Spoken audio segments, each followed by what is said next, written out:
¿Qué tal, amigos? Buenas noches. Bienvenidos a Noches sin Tregua, aquí desde Vinomundo, en Brasil de Mora.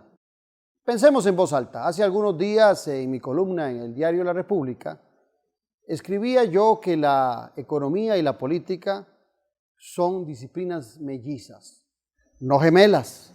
Tendemos a confundir los conceptos.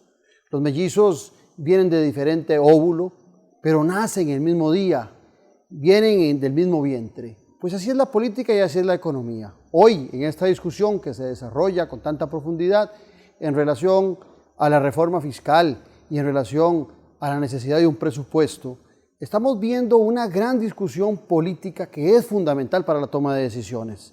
La economía no puede ser tan fría que se distancie de lo social, pero también las decisiones sociales de la política no pueden ser tan distantes o tan irresponsables que no contemplen la evolución y los requerimientos económicos. Sobre eso vamos a hablar hoy en Noches sin Tregua.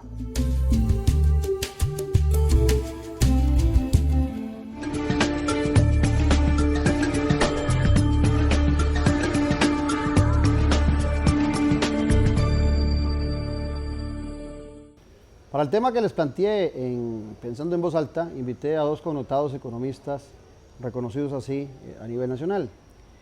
Uno de ellos es don William Hayden, que fuera gerente general del Banco Nacional con una distinguida labor y que también fuera parte en algún momento del Fondo Monetario Internacional. Igualmente don Jorge Guardia, economista, quien fue también presidente ejecutivo del Banco Central, también pasó por el Fondo Monetario Internacional, que conocen no solamente la economía a nivel nacional, sino a nivel internacional. Con ellos dos vamos a tener un programa a profundidad sobre reforma fiscal, sobre presupuesto y sobre la economía nacional. Pero antes a ambos ofrecerles un brindis por nuestro país y agradecerles de paso la presencia de ustedes en nuestro programa. Ya regresamos.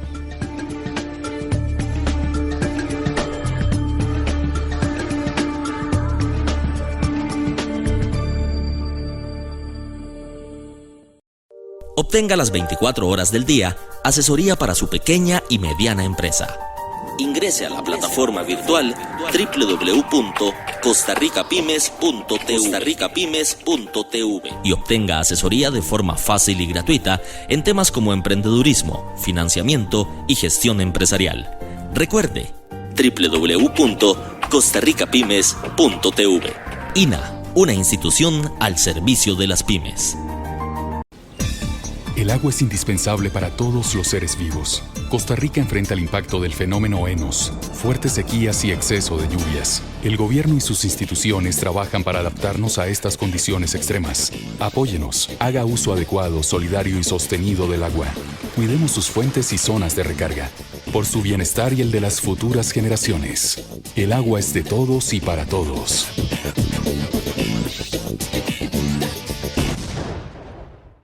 El sobrepeso y la obesidad son problemas de salud. Para prevenirlos, es necesario tener una alimentación variada y hacer actividad física. Preparemos los alimentos en casa. Incluya en la dieta familiar vegetales y frutas. Es sabroso y saludable. Muévase y coma bien.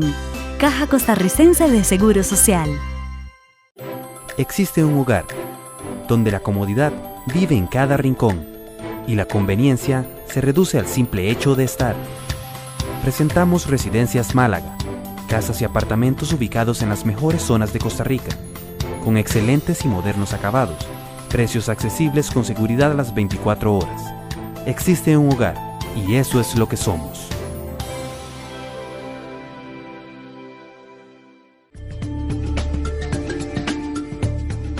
Si ustedes tuvieran que hacer un diagnóstico de la economía nacional y de cómo se encuentra esa economía nuestra dentro del plan global económico a nivel internacional, ¿cuál sería la visión en relación a nuestro país? Jorge. Bueno, tenemos aspectos positivos, pero hay otros que no.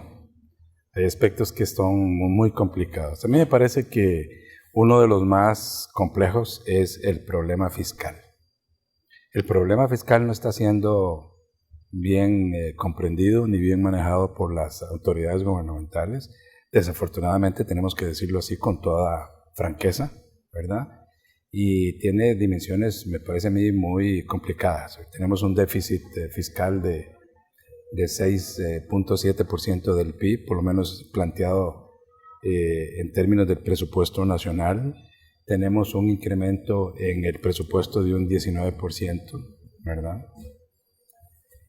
Hay una parte muy importante que no está financiada con recursos ordinarios, ¿verdad? El presupuesto me parece a mí que ejerce una gran influencia en la demanda agregada, que es un tema que probablemente William, que maneja bien esos temas, se va a referir, ¿verdad?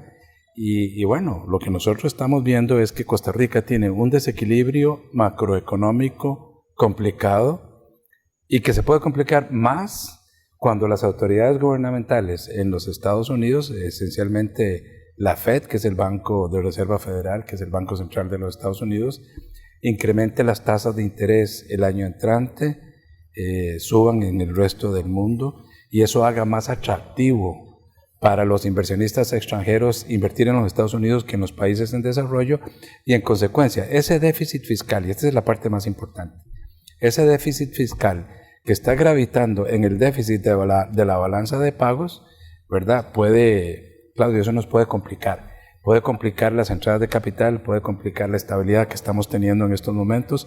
Entonces nosotros vemos, yo en particular veo, que en estos momentos tenemos una relativa estabilidad, sobre todo en el tipo de cambio y de precios, ¿verdad? Bueno, recientemente subieron las tasas de interés un poquitito, pero por ahí se está defendiendo. Lo que yo sí creo es que esta relativa estabilidad puede cambiar si no se hace una buena política fiscal, que no la veo. ¿Estás de acuerdo, William, vos con esa panorámica? Yo coincido totalmente. Vamos a ver, del lado de la inflación pareciera que está controlada, con una tendencia a subir en lo que resta de estos 3 meses para que termine el año. Entonces podríamos estar cerrando alrededor de un 6% la tasa de inflación.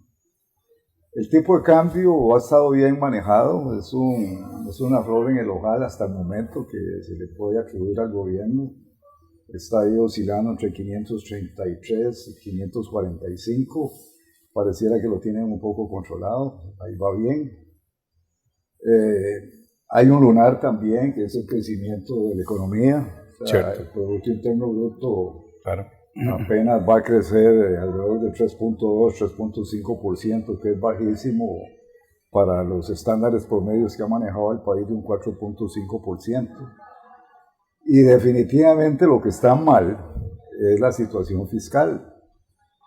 Con un déficit previsto del 6.7%, con un presupuesto con un crecimiento del 19%, un 47% financiado con endeudamiento externo e interno, o sea, eso pone ciertos elementos de inestabilidad en la economía, porque va a ser necesario tomar políticas urgentes que tienen que ir encaminadas por alguna de estas vías.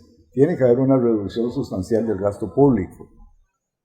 Las personas que estamos estudiando esta situación creemos que el ajuste en el gasto público tiene que ser alrededor del 2 al 3% del Producto Interno Bruto, que es bastante fuerte.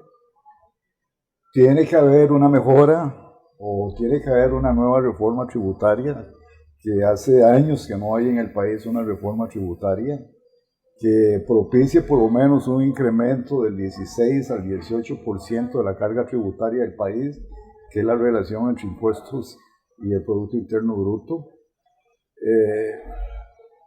Tiene que haber un mejoramiento en la tributación. Hay que actuar sobre las exoneraciones, que es algo que nadie le ha querido poner atención. Fíjense que las exoneraciones representan más o menos el 5.8% del Producto Interno Bruto. Y el déficit fiscal, digamos que al 2014 cierra el 6%, con solo que le entremos a manejar las exoneraciones, y prácticamente desaparece el déficit fiscal. Y la otra gran distorsión que tiene el sistema tributario es la evasión, la ilusión y el contrabando que hay en materia de impuestos. Se estima que esas tres figuras son el 6% del Producto Interno Bruto. Entonces, si uno coge exoneraciones y evasión fiscal, tenemos una ventaja de un 12% del Producto Interno Bruto contra un déficit de 6%, por Dios, ahí es donde hay que actuar. Yo intento siempre acercar mucho a los profesionales al vocabulario del ciudadano. A veces nos ponemos muy interesantes, muy glamurosos en si son abogados, o si son economistas, o si son politólogos. Intento que el discurso sea más sencillo para que todos lo comprendamos. Estamos en una situación donde tenemos un presupuesto que, si mal no entiendo, el 50% vamos a tener que financiar de alguna forma porque no tenemos los recursos. O sea, lo que está en este momento planteando el gobierno para el 2015 solo tiene el 50% de recursos. La mayoría de los recursos que recibe el gobierno son impuestos. Yo recuerdo que allá en la década de los 80, cuando hicimos el cambio de modelo de sustitución de importaciones por el de incentivación de exportaciones, no fue hasta aquel gobierno de Rodrigo Carazo, que se puso muy difícil, 80-82 la economía, cuando se toman decisiones oportunas para generar mayores cantidades de impuestos. Hace algunos días leía un libro muy interesante que sacó la Universidad de Costa Rica que se llama Crecimiento y las políticas económicas, que hace una historia sobre la economía costarricense. Entonces, la gran duda que me surgió a mí leyéndome ese documento es que siempre hemos tenido problemas fiscales. Costa Rica en su historia siempre ha tenido problemas fiscales. Y los problemas fiscales es porque antes de esa crisis de los años 80 se financió siempre con préstamos porque daba a la gente temor que se quedaran nuevos impuestos. La crisis del 82 obligó a esa toma de decisiones a tener nuevos impuestos. ¿Es realmente hoy el panorama tan sombrío, tan peligroso como lo plantean ustedes? ¿Es más grave que aquella época? ¿Estamos padeciendo los mismos problemas? No exactamente. Yo creo que hay que hacer algunas distinciones, ¿verdad? Recuerde que en aquella oportunidad, ¿verdad? Cuando don Rodrigo Carazo le dijo al país, miren, mi gobierno no va a haber devaluación, y era muchísimo más difícil modificar la paridad en aquella oportunidad porque era una paridad de ley. Incluso la Constitución establecía, ¿verdad?, que la Asamblea Legislativa era la única que podía modificar la paridad. Ahora no. Ahora tenemos un régimen cambiario muchísimo más flexible. Como decía William, fue bien manejado al final de la administración anterior, cuando se tomaron algunas decisiones para tratar de flexibilizar el sistema y que se respetara más las tendencias del mercado. Y este gobierno al principio estaba orientado hacia estrechar las bandas. Afortunadamente cambió y ahora se respeta este sistema de mercado con algunas particularidades que podríamos posteriormente mencionar. Entonces ahí tenemos nosotros un elemento que es positivo. Lo que sí no es positivo del todo, para nada, es el entorno internacional que va a cambiar, no este año. Este año vamos a mantener la estabilidad a corto plazo, sino el año entrante, y la situación fiscal, que es una situación de origen interno. Esta situación fiscal es parecida a la que tuvimos nosotros en el 80, ¿verdad? Y entonces, bueno, ¿qué es lo que tenemos que hacer? A mí me parece que hay que entrarle a las variables que están flaqueando en estos momentos, ¿verdad? Tenemos que ser realistas, por ejemplo, que no podemos incrementar rápidamente el crecimiento de la producción porque tenemos un entorno internacional muy complejo, en donde la economía de los Estados Unidos apenas va a crecer el año entrante un 3%. Este año está creciendo menos del 2%. La Unión Europea está prácticamente estancada, crece muy, muy poquito. Y bueno, Latinoamérica va a crecer un 2 y algo %. De manera que tenemos un entorno externo que nos impide a nosotros dinamizar las exportaciones y por esa vía generar más empleo, más fuentes de empleo, mejorar los salarios, por ejemplo, Claudio, que esa es una cosa importante, ¿verdad? Que es una de las flaquezas, ¿verdad?, que tiene el país y combatir la pobreza. Entonces nosotros estamos amarrados. ¿Qué es lo que yo creo que hay que hacer? Bueno, hay que arreglar el problema fiscal y en esto yo coincido mucho con William, en el sentido de que tenemos que entrarle por varias vías, ¿verdad? Reducción de gasto. No veo al gobierno tocando los empleos públicos ni tocando los disparadores del gasto. Ahí el mensaje es que tienen que ponerse las pilas. Lo vamos a usar un lenguaje como el que usted quiere que usemos, ¿verdad? Se tienen que poner las pilas, ¿verdad? Tenemos que controlar la evasión, la ilusión y otro tipo de cosas, administrar mejor los recursos. Pero hay algo que es fundamental y es tocar el gasto, ¿verdad? Y eso no lo veo. Hay que reducir el gasto en términos cuantitativos, por un lado, pero por otro lado, Claudio, tenemos que mejorar la calidad del gasto. Vean ustedes que hay muchos estudios, algunos de la Universidad de Costa Rica, la Academia de Centroamérica también, en donde se determina, ¿verdad?, que hay una gran cantidad de gasto público que va ¿para quién? Para los más ricos. Fregado, ¿eh? Y entonces, bueno, hay que entrarle a ese tipo de cosas. Yo no veo al gobierno haciendo un esfuerzo en ese sentido, y bueno, me parece a mí que ahí tenemos mucho campo que mejorar, ¿verdad? Vos haces, William, una relación muy simpática en el juego de globos. Decís vos, para referirte a toda esta problemática que estamos viviendo. Sería interesante oírla. Sí, cuando yo pongo el juego de los globos es que me imagino un cuarto con su cielo raso. Obviamente hay una serie de globos flotando, unos pegándose al techo y otros viendo a ver si la ley de la gravedad los atrae al suelo. Y yo, el símil que hago es que todos esos globos son las diferentes partidas del presupuesto. Una de ellas es el pago de la deuda externa, o sea, la atención de la deuda global del país. Y la alusión que hago es que en el recorte presupuestario que está haciendo el gobierno, que anuncia con bombos y platillos que iba a ser 221 mil millones de pesos, y que hoy anuncia que son 160 mil millones, nada más. Una de las grandes economías que se están haciendo son 100 mil millones de colones que se dejan de pagar y se traslapan a 5 años para atender la deuda. Se patea para adelante. Entonces lo que están haciendo es, donde se le cae el globo al ministro de Hacienda, lo que hace es, como digo yo, volver a soplar el globo para que se quede ahí arriba. Pero eso no implica que se esté corrigiendo la situación. O sea, como se dice vulgarmente, están pateando la pelota para adelante, ¿verdad? Y lo que están haciendo es pasándole los problemas a las próximas administraciones que vengan. Y eso es prácticamente una de las consecuencias de los déficits fiscales que se van acumulando, ¿verdad? Porque no se atienden las obligaciones a su tiempo. Coincido con usted en una cosa, en la pregunta que formuló, y es que definitivamente el país siempre ha tenido el problema fiscal.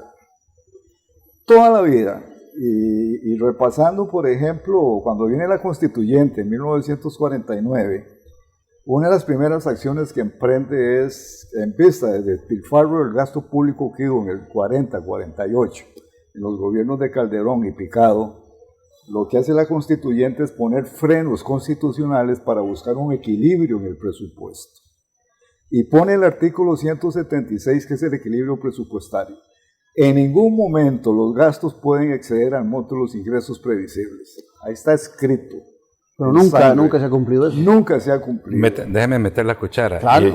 La culpable han sido, antes la Corte Plena, que hacía justicia constitucional, y posteriormente la Sala Constitucional. ¿Por qué? Porque han interpretado, en mi opinión, erróneamente, ¿verdad?, de que el endeudamiento son recursos sanos para equilibrar el presupuesto. Entonces se acabó. Eso por un lado. Y por otro lado, ha habido otra mala interpretación de la Sala Constitucional al decir, ¿verdad?, que si el gobierno no tiene los recursos no está obligado, nadie está obligado a lo imposible. Y entonces hay una norma también legal que le impide financiar con recursos de endeudamiento gastos ordinarios. Y la ignoran. Vea usted lo que ha pasado, por ejemplo, en Europa, en donde los países en el Tratado de Maastricht tienen límites muy precisos para el déficit fiscal. Francia se lo está volando, todos. Están en un 4,5%. Y el tratado habla de un 3%. ¿Y qué es lo que está pasando ahí? Nada pasa. Bueno, o recientemente vimos en el periódico que la Unión Europea le está diciendo a Francia, mire señores, tienen que revisar ese presupuesto porque no puede ser. Y toda la crisis que tuvo Europa en parte se debió al exceso de financiamiento que estaba, exceso de gasto y de financiamiento.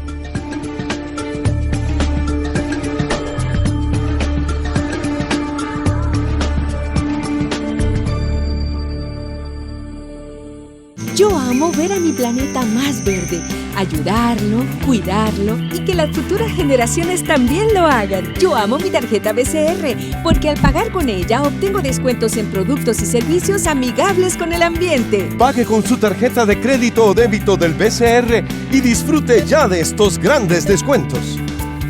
Son más de 20 comercios juntos actuando por el ambiente. En descuentos somos un banco completo. Somos el Banco de Costa Rica. Tertulias de la Cava. Un espacio oportuno para intercambiar con los principales actores sociopolíticos de la vida nacional en el que usted podrá oír, compartir, discernir y proponer ideas. Un espacio de política con P mayúscula, en el que el respeto a la divergencia de pensamientos es el mejor momento para encontrar puntos de encuentro. Los martes, en el Club Unión, a las 7 de la noche. Para reservar su espacio puede llamar al 2257-1555, abierto al público en general. Sea usted parte de las soluciones en Tertulias de la Cava. El agua es indispensable para todos los seres vivos. Costa Rica enfrenta el impacto del fenómeno ENOS, fuertes sequías y exceso de lluvias. El gobierno y sus instituciones trabajan para adaptarnos a estas condiciones extremas. Apóyenos, haga uso adecuado, solidario y sostenido del agua. Cuidemos sus fuentes y zonas de recarga, por su bienestar y el de las futuras generaciones. El agua es de todos y para todos.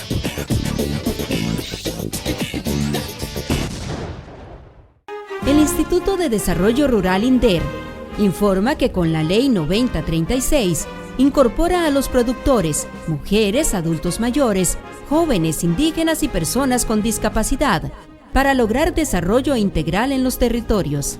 Nuestros valores son responsabilidad, bien común, transparencia, solidaridad, equidad y justicia social. INDER, construyendo un desarrollo rural equitativo y sostenible.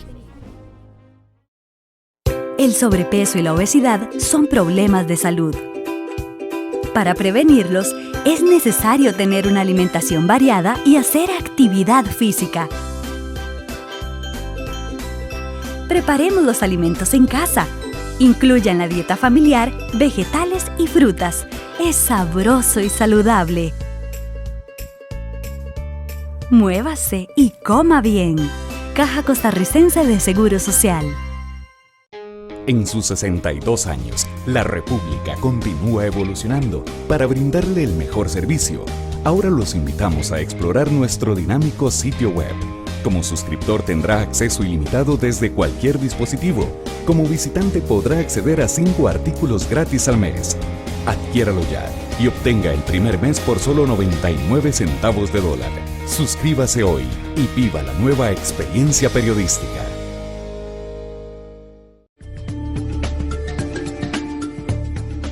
Pero hay otro tema que no hemos tocado, William. A mí me parece que debemos tocarlo.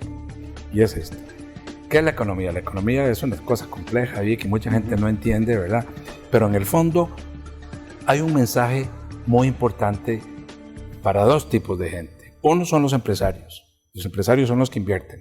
Y si el mensaje económico es equivocado, es incierto o va por otro lado, ¿verdad?, de lo que los empresarios desean, los empresarios son muy jugados, no invierten. Y si ellos no invierten, ¿de dónde se van a salir los recursos para generar fuentes de empleo? Aquí tenemos nosotros un problema bien complejo. El otro punto que puede suceder, no este año, es importante que hagamos la aclaración entre el corto plazo y mediano y largo plazo. Es lo que puedan decidir los consumidores. Si los consumidores en determinado momento pierden confianza en que las autoridades gubernamentales y en particular los dos más importantes que son el gobierno, el área fiscal y el Banco Central no tienen bien asidos o amarrados los controles, ¿verdad?, que pueden dedicarse a gastar o sacar plata del país y cosas de esa clase. Y entonces en estos momentos esos dos grupos están más o menos ahí. Pero si se pierde la confianza, a mí me parece que es un error. Yo siempre digo que la economía tiene mucho de psicología.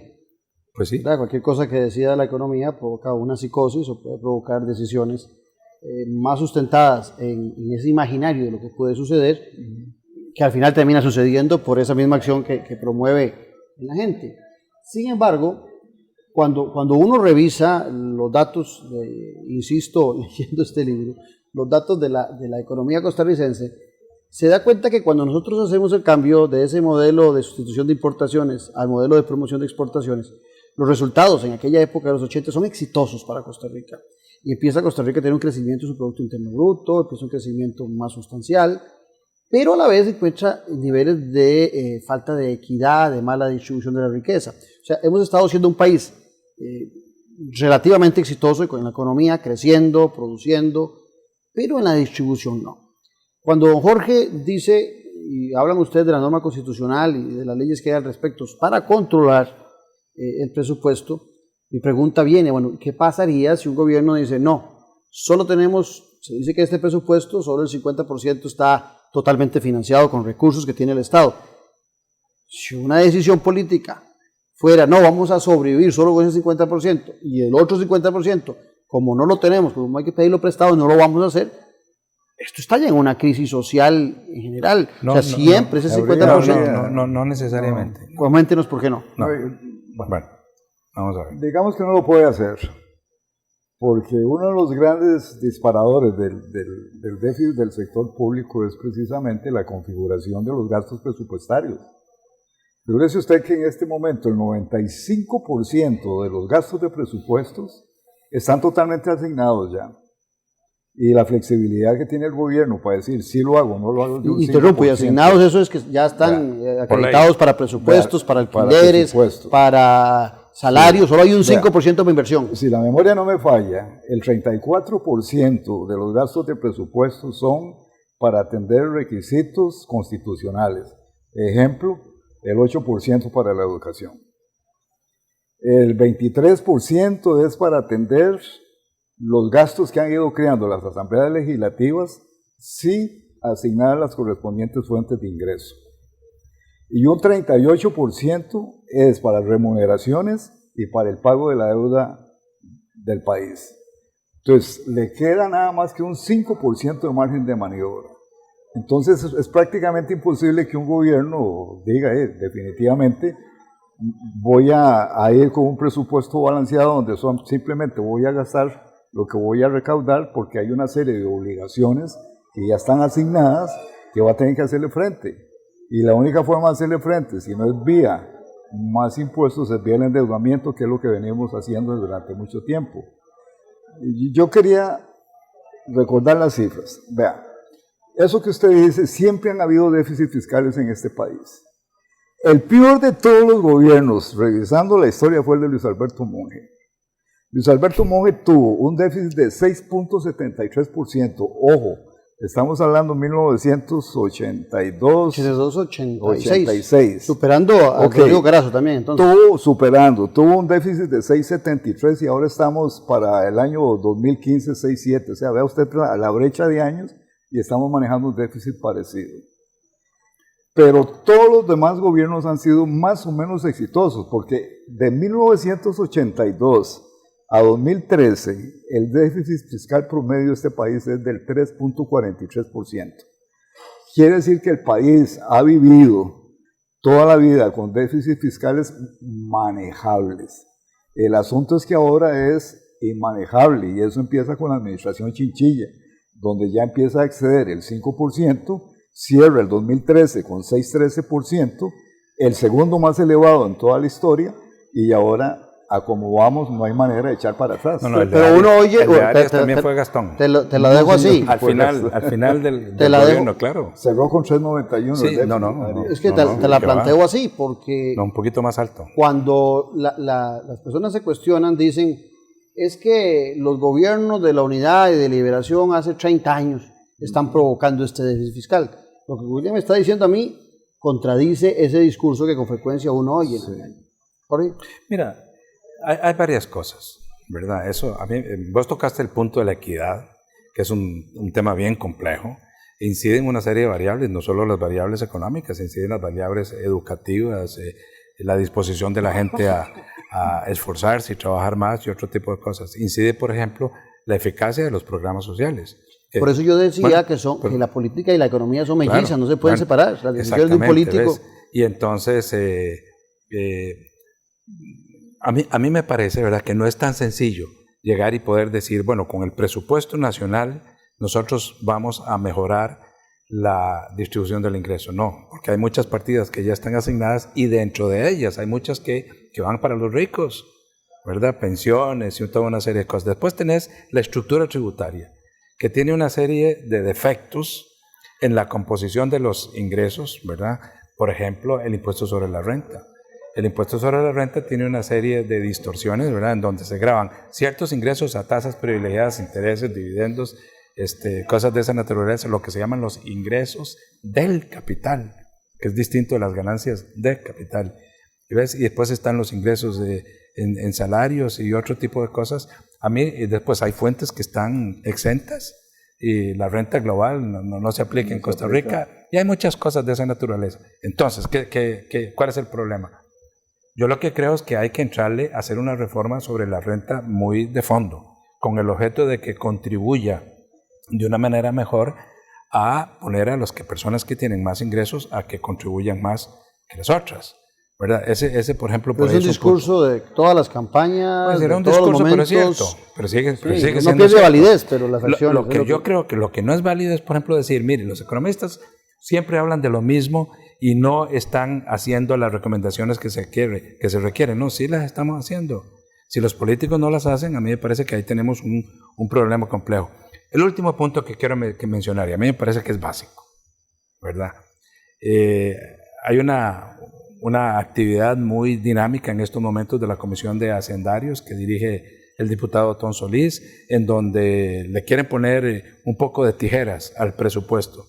A mí me parece que eso es necesario, pero es insuficiente, porque lo que están haciendo es poniéndole tijeras a un porcentaje muy pequeño del gasto discrecional que se maneja por la vía de presupuesto, pero no están entrándole a las estructuras del Estado. A la estructura del Estado no se está, por ejemplo, modificando todos los pluses que tienen los servidores públicos, que representan un porcentaje muy elevado del gasto, ¿verdad? Y la eficacia y la eficiencia de las instituciones no se están examinando. Entonces, mi punto es vea, ese esfuerzo de la Comisión de Hacendarios es necesario, pero es insuficiente. Es insuficiente. Y tenemos que enfrentarlo, tenemos que decirlo. No crean bajo ningún concepto que si sale airosa esa Comisión de Hacendarios y hace una reducción importante del déficit, se habrán arreglado los problemas. No, señor. No, señor. Los problemas son muy serios y yo no creo que con que se ponga un poco de tijeras vaya a modificar la eficacia del presupuesto nacional y se vayan a resolver los problemas de distribución del ingreso y de esa naturaleza. ¿Cuáles impuestos serían entonces los que te tomo el reto que estás diciendo que los economistas no proponemos nada. Te voy a hacer una propuesta concreta. No lo dije exactamente así, pero suena más bonito así. ¿Cómo resolver el problema? Algo voy a repetir de lo que acaba de decir Jorge. 1. Una reducción sustancial y efectiva del gasto público buscando una economía de un 2 o 3% del Producto Interno Bruto. De acuerdo. Hay que actuar ahí sobre lo de las remuneraciones, sobre las transferencias corrientes, sobre los gastos superfluos, etc. 2. Una reforma tributaria que haga más efectivo el impuesto a la renta. Coincido con Jorge, de que está totalmente distorsionado, tiene una serie de fisuras, no graba todo lo que tiene que grabar. Y por filosofía, el impuesto a la renta es el impuesto más apropiado para captar verdaderamente. El más justo también, de paso. Y el más justo y el más progresivo que puede existir, y tiene una serie de fisuras. El impuesto de ventas hay que transformarlo definitivamente, y eso es otra solución, en un impuesto al valor agregado. ¿Por qué? Porque hay una serie de ¿Y sostenerlo siempre en 13 o...? No, yo me iría al 15%. Yo me iría al 15%. Al 15 de una vez. Porque es el ingreso que produce plata. Es el impuesto que produce plata. De una vez al 15%.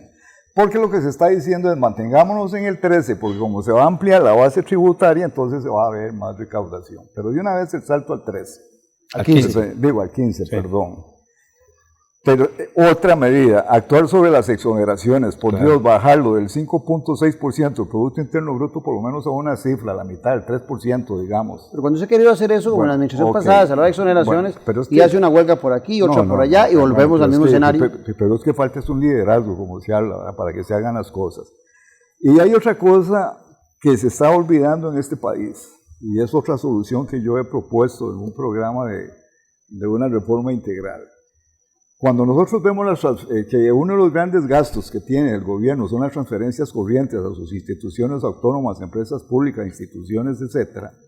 Bueno, hagamos una reforma del Estado para ver qué instituciones están estorbando en el país. Sí, claro. ¿Cuáles se pueden fusionar? Claro. ¿Cuáles pueden desaparecer? Etcétera. Y hay otra cosa muy importante. ¿Por qué el Estado a estas alturas tiene que jugar de empresario, de banquero y comerciante? Sin ser neoliberal, ni un liberal recalcitrante, para que no me digan que soy de las cavernas, ¿verdad? Pero va siendo hora, por ser prácticos, que uno se pregunte, bueno, ¿y para qué tengo al Recope? ¿Para qué tengo a 3 bancos del Estado haciendo exactamente lo mismo, que lo único que me generan es el 30%? Usted ha planteado por ahí la venta del Banco de Costa Rica. Bueno, vendamos el Banco de Costa Rica junto con VIXA. Y hay una banca de desarrollo, además. Y se hace una banca de desarrollo. Ahí usted recolecta 2.500 millones de dólares con solo la venta del Banco de Costa Rica y VIXA. Bueno, ahí hay una solución. Ahí está. Abramos el espectro eléctrico. Es otra solución. Cerremos FANAL, es otra solución. Fusionemos todas las instituciones. Pero que vos no querás, la gente tomaría esas decisiones que estás tomando como neoliberal. Sería el primero que diría. Sería el primero que estaría diciendo más de una cosa. Nada de etiqueta, eso es práctico. Sí, no, yo me refiero a que la gente tiende a etiquetar. Porque yo coincido mucho con eso, ese planteamiento. Si nos van a decir todo lo que sea, hongros, todo lo demás. Pero hay una cosa fundamental que se podría lograr con un poco de traslado de activos del Estado al sector privado, ¿verdad? Claro. Y es esta, vea, supóngase que levantamos una cantidad importante de recursos financieros de capital.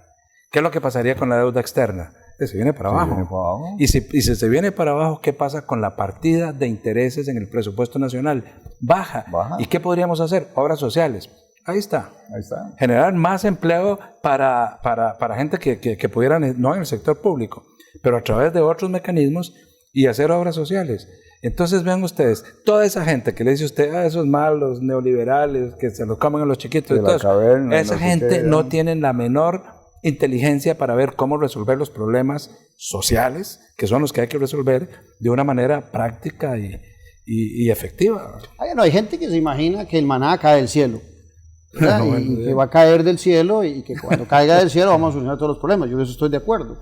Pero también hay temas que le complican a un político tomar esas decisiones cuando en la vida constante vemos malos manejos de recursos, malos cobros de impuestos. O sea, estamos en un escenario bastante complicado y cuando leo la historia económica de nuestro país veo que tampoco nadie se atreve como políticos a tomar esas decisiones. Claudio, hay un punto importante.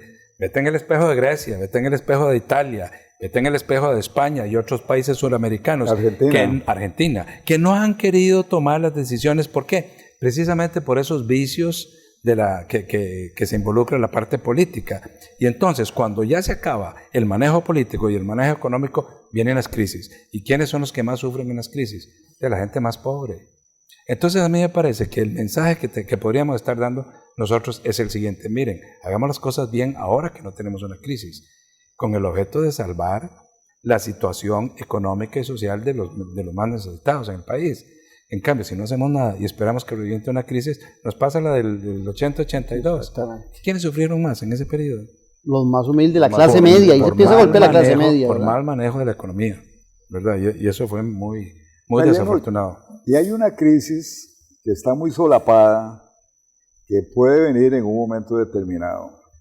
Y es que si el país continúa financiando sus presupuestos, sus gastos corrientes vía endeudamiento externo, lo que yo llamo empapelando al país, todas las instituciones el sistema bancario, por lo menos un 30% del activo del sistema bancario nacional son inversiones en bonos del gobierno.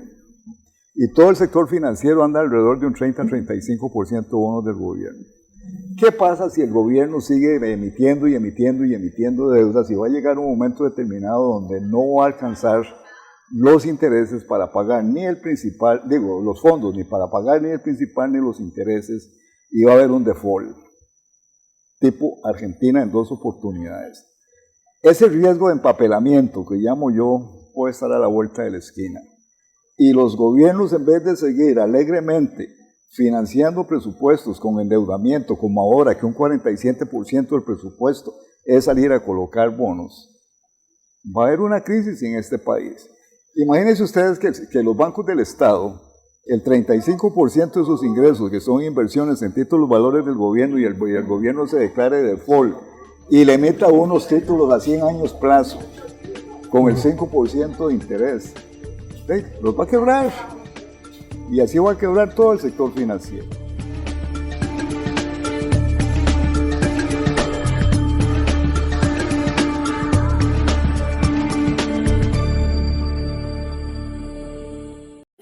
Existe un hogar donde la comodidad vive en cada rincón y la conveniencia se reduce al simple hecho de estar.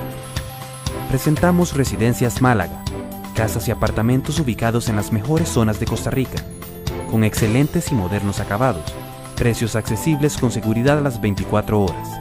Existe un hogar y eso es lo que somos.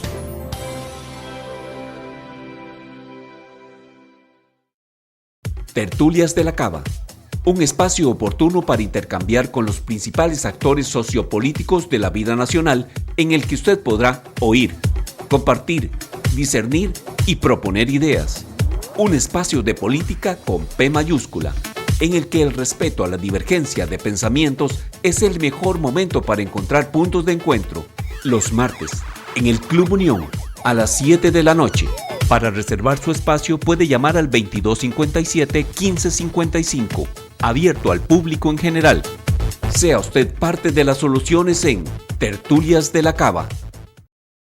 El Instituto de Desarrollo Rural, INDER, informa que es el encargado de constituir los territorios y los consejos territoriales de desarrollo rural para la formulación de planes y proyectos, tomando en cuenta la visión integral y la articulación comunal, interinstitucional e institucional. INDER, de la mano con nuestros actores comunales, empresa privada e instituciones públicas. Restaurante Mirador Saint Moritz, a 4,5 kilómetros del Parque Metropolitano de la Sabana, en las bellísimas montañas de Escazú. Un lugar distinguido para compartir una cena íntima, celebrar su aniversario, un almuerzo de negocios, una reunión de trabajo o simplemente una tertulia. Nuestra vista es definitivamente inolvidable. Es el marco perfecto para disfrutar de nuestra exquisita y sorprendente cocina a cargo de nuestro chef. Saint Moritz Restaurante Mirador.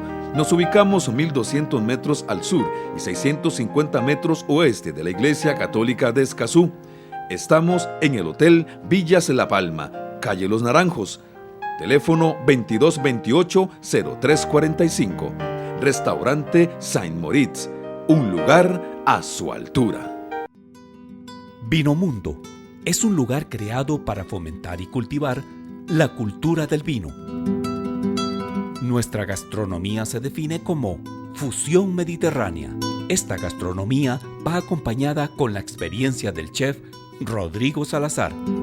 Es un sitio único en el país, el cual posee la infraestructura que asemeja a la arquitectura clásica europea, la cual nos transporta a un mundo vinícola.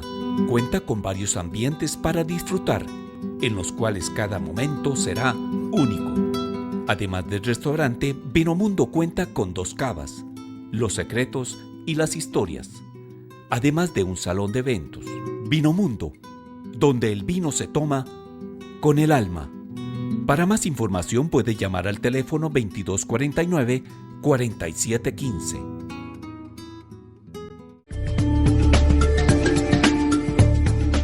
Allá en los años 80, a principios, cuando arrancaba la crisis, el gobernante de turno, en ese momento, don Rodrigo Carazo, se negó a negociar con los organismos internacionales.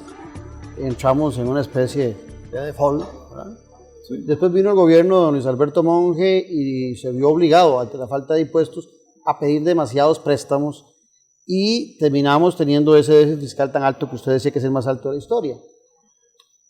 Al costarricense le cuesta comprender eso o se involucra poco en la historia económica del país y tiende a pensar que el último gobernante fue el que se jaló todas las tortas, cuando puede ser que hay una seguidilla ahí de falta de toma de decisiones. Ustedes están planteando esas decisiones, pero también en algún momento, en el 2007, en el 2008, no sé si ustedes estaban en ese grupo, pero la mayoría de los economistas en el mundo no visualizaban la crisis que se presenta después en el 2008, 2009. Fueron 4 gatos los que dijeron que esa crisis venía. Estaremos ahora nosotros, los economistas, diciendo que viene y viene y tal vez los 2 o 3 que dicen que no tengan la razón. Hay más de 4 gatos que están diciendo eso ahora. Ahora son un montón de gatos. Hay muchos economistas de fuste internacional que lo están anunciando. Hay organismos internacionales que lo están diciendo. Vea usted los últimos informes del Fondo Monetario, del Banco Mundial y del BID, que nos están diciendo, señores, tienen que hacer una serie de reformas importantes porque la economía no está creciendo en el mundo y en consecuencia no estamos siendo capaces de generar todas las fuentes de empleo y mejorar los niveles de ingreso, ¿verdad? El Fondo Monetario, por ejemplo, está recomendando, mire señora, hagan una cosa, hagan una buena reforma fiscal e inviertan, inversión pública. Ahí se genera mucho crecimiento económico y muchas fuentes de empleo, pero no lo están escuchando. ¿Qué es lo que está haciendo este gobierno? Pues de verdad, y que me parece a mí que es una cosa importante, vea, se está gastando la plata en incrementos salariales, en transferencias a las universidades y en otros que son gastos corrientes y se está sacrificando las partidas para inversión, que es la que genera crecimiento económico. Y a mí me parece que hay que darle una vuelta a esa política económica para retomar el sendero del crecimiento y eso es fundamental, ¿verdad? Pero es que es difícil, por lo que decía yo anteriormente, si vemos la configuración del presupuesto, que un 94% ya está asignado y solo un 5% es el margen de maniobra, con ese 5% de margen de maniobra usted no puede hacer inversión pública. Vea, se tiene que destinar un 34% a mandatos constitucionales, 32% a leyes especiales, 38% a remuneraciones y deuda pública. ¿Qué queda para hacer inversión pública? No queda nada. Y si usted no hace inversión pública, coincido, el país no crece porque no se genera empleo, pero la gente, no se genera crecimiento de la producción. A mí me llama mucho la atención porque el ciudadano normalmente dice, pero antes todo eso se hacía y lo hacía el MOP y lo hacía el otro. Bueno, antes se pedía mucho préstamo y eso fue creciendo hasta que un momento que reventó. Y el tema de los impuestos nunca se tocó. Ahora, después de este comentario. No, claro, acuérdate que sí se tocaron, hubo 2 reformas de impuestos importantes. 80, nada más, el plan de la crisis. No, después, ahora recientemente, en los últimos años, pero han fracasado en la sala constitucional. Bueno, sí, ok. Por problemas pero sí ha habido voluntad, digamos. Ha habido voluntad política de hacer la reforma tributaria. Pero no se han hecho. No, ahí Otón Solís estuvo muy metido en ese campo, ¿verdad? Y después, cuando llegó a la sala constitucional, ahí falló por problemas de procedimiento y de forma, ¿verdad? Ahora, les voy a poner, dicen que perro que come perro no es buen perro. Pero, ¿encuentran ustedes el equipo económico del actual gobierno con el peso y con el conocimiento necesario y el liderazgo necesario para llevar esas reformas? Yo haría una reforma muy simple, ¿verdad? Yo sacaría a Otón Solís de la Comisión de Hacendarios y lo haría ministro de Hacienda, ¿verdad? Pero bueno, a mí me parece que el presidente tiene que hacer un alto en el camino. Tiene que analizar si efectivamente está logrando los propósitos que él quiere y bueno, él tendrá la oportunidad de hacer los cambios que se necesitan. A mí me parece que es algo más que un cambio de personas. A mí me parece también que tiene que haber un cambio de políticas, ¿verdad? Y que son muy importantes. Por ejemplo, yo no estoy de acuerdo y jamás voy a estar de acuerdo con que el presidente de la República salga a apoyar una huelga de los universitarios. A mí me parece que lo que está es socavando las bases del sistema institucional, jurídico institucional costarricense, en donde son las entidades oficiales las que deben tomar las decisiones, un complejo de entidades, pero esas decisiones no se deben se deben tomar en la calle. A mí me parece que eso es grave. Y la otra cosa que me parece que es peligroso, que le está dando el ejemplo a todos los demás, ¿verdad?, para que hagan exactamente lo mismo. ¿Con qué autoridad moral se va a enfrentar él de nuevo a los empleados públicos para decirle, mire señor, ustedes tienen una serie de pluses y beneficios que están minando la capacidad del Estado y hay que modificarlos? Pero se van, lo que está haciendo es, se van a las calles otra vez. Entonces yo creo que es cambiar tal vez algunas personas en el equipo económico, pero fundamentalmente cambiar de políticas y tener muy claro cuáles son las capacidades que nosotros tenemos como país, que no son muchas, tenemos una serie de recursos limitados y hay que hacer reformas de fondo. No podemos estarlas posponiendo. William. Digamos, perro que come perro no es buen perro, pero de vez en cuando el perro tiene que darle un mordisco al otro perro. Y si usted me pone a mí en ese campo, ministro de Hacienda, ¿cómo es posible que salga con un presupuesto con un crecimiento del 19%, con un financiamiento del 49% con deuda? Si en su programa de gobierno, el PAC, está diciendo que durante 2 años van a hacer una restricción del gasto y un manejo eficiente del gasto, ¿qué debería esperar uno? Que ese presupuesto que se presentó para el 2015 por lo menos subiera en la tasa de inflación para que en términos reales quedara igual. O exageremos un poquito, que le hubiera puesto un 8, un 10% de crecimiento. Bueno, están dando una señal de que las cosas las quieren hacer bien. Pero no fue así. Vea el presupuesto que está presentando.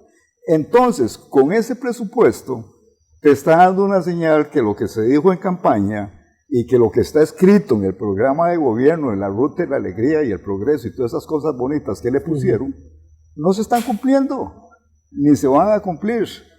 51 mil millones de pesos para las universidades, 78% de eso es para salarios. ¿Dónde está la expansión de la universidad a nivel regional? ¿Dónde están los programas, el fortalecimiento de los programas de investigación? ¿Dónde está el fortalecimiento del programa de becas a nivel de las universidades? De carreras que son más importantes que otras. 78% para salarios, por Dios. Bueno, y uno diría, pensando mal, dentro de 4 años que llegue el presidente a la universidad se va a encontrar un crecimiento muy importante en sus salarios durante estos 4 años, ¿sí o no? Porque ya está aumentando los salarios. ¿Qué más? Me llamó la atención oír a Jorge llamando a un cambio y a Otón Solís como ministro de Hacienda. Normalmente la gente tiende a identificar a Otón como del lado socialista y a Jorge del lado liberal. ¿Qué ha pasado que uno pueda encontrar tanta relación entre dos pensamientos que hace algunos años parecían opuestos en algunos temas? ¿Qué fue? ¿O se hizo don Jorge más socialista o se hizo más liberal don Otón? Para que haya esa coincidencia. Mire, yo creo que a las personas hay que reconocerles, digamos, los méritos en la posición que asumen, ¿verdad? Yo no voy a hablar de mi caso, ¿verdad? Suficientes apodos me han dicho durante toda la vida, ¿verdad? Algunos de los cuales yo no los niego, yo siempre he sido de pensamiento liberal en ese sentido. A mí me parece que en el caso de Otón Solís, que usted me hace la pregunta y por esa razón me refiero al tema, Otón tiene una serie de posiciones en distintos campos. En el campo fiscal, que es en donde yo más conozco su trayectoria, a mí me parece que él es lo que podríamos nosotros llamar es un economista moderado, sensato, ¿verdad? Yo no veo por qué tengamos que llamarlo de neoliberal. A mí me parece que lo que él está diciendo es algo con lo que mucha gente coincide. Y vean ustedes que en estos momentos todos los partidos que están en todo el espectro político costarricense, tal vez con excepción de uno, ¿verdad?, coinciden en que lo fiscal no puede seguir así. Entonces, ¿qué es esto? Ya, pues yo simplemente veo que lo que se requiere es consistencia, consistencia económica, ser sensato, ¿verdad?, desde el punto de vista de qué se puede hacer con los recursos que son limitados. Y vean ustedes, en el fondo, ¿qué es lo que tanto Otón Solís como William y yo, que tenemos probablemente posiciones diferentes en algunos campos, ¿verdad?, ¿qué es lo que nosotros estamos buscando? Es muy sencillo, es evitar una crisis, pero al mismo tiempo estamos buscando que el presupuesto se gaste más racionalmente, que sea más eficiente, que sea más eficaz a la hora de cumplir los fines para los cuales fueron creadas las instituciones. A mí me parece que ese tipo de cosas, eso no tiene una etiqueta ideológica o política, no. Es sensato eso. No, lo hice con maldad. Porque lo que estoy intentando demostrar es que el tema es tan importante que las coincidencias empiezan a aparecer. No, pero es que hay otra un minuto, William, para ir terminando. Bueno, un minuto, vea. Para ponerle un poco de humor a esto. Sí. Don Otón, para mí, como dice don Jorge, sería una buena persona en el Ministerio de Hacienda. Ahí en la calle ya le están diciendo Otón Tijeras, porque está recortando el presupuesto como tiene que ser. Apoyó la reforma tributaria que impulsó doña Laura Chinchilla, prácticamente la tenían lista para que se cocinara. Y recuerdo que en el pasado presentó un proyecto de ley, que es uno de los patines que yo vengo diciendo, de la venta del Banco Costa Rica para pagar deuda interna y para pagar deuda externa.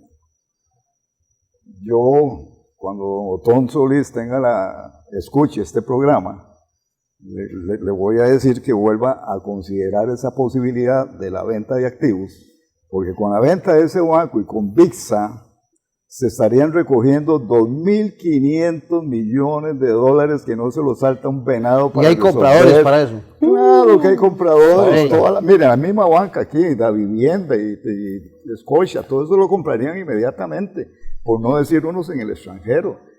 Preguntémonos, ¿para qué queremos 3 bancos del Estado haciendo exactamente lo mismo? Por Dios. Mañana están desfilando todos los del Banco de Costa Rica a la Asamblea Legislativa. No, porque les ofrecieron darles un 10% del capital recolectado en acciones, para que se quedaran siendo propietarios en un 10% del capital del banco, que es una solución que se puede estudiar. Jorge, 30 segundos, ¿algo que agregar? No, la verdad es que en 30 segundos yo solo quisiera tal vez decir, ¿verdad?, que estas reflexiones que hemos tenido esta noche deberían ser tomadas en consideración, claro, porque lo que está en juego no es lo que opine yo, ni los partidos políticos, ni el presidente. Lo que está en juego es el bienestar del país, y a mí me parece que eso bien vale la pena un esfuerzo. Bueno, esa es la idea, en Noches sin Tregua, generar conciencia, generar información, y que el costarricense, cuando tenga que hacer críticas, no solamente lea, sino que también escuche y vea lo que está pasando alrededor, que puede ser un problema que hoy lo ve pequeño, pero que sea una herencia muy grande para sus hijos y para sus nietos. Agradecerle la presencia a ambos. Muchas gracias. A ustedes, gracias por su presencia. Mañana, martes, se desea recomendar el programa, se puede ver a las 6 de la mañana o a las 2 de la tarde, el miércoles ya en YouTube. Y por supuesto, no me falte, que hoy en 8 nos vemos. Un abrazo a la distancia. Bueno, muchas gracias.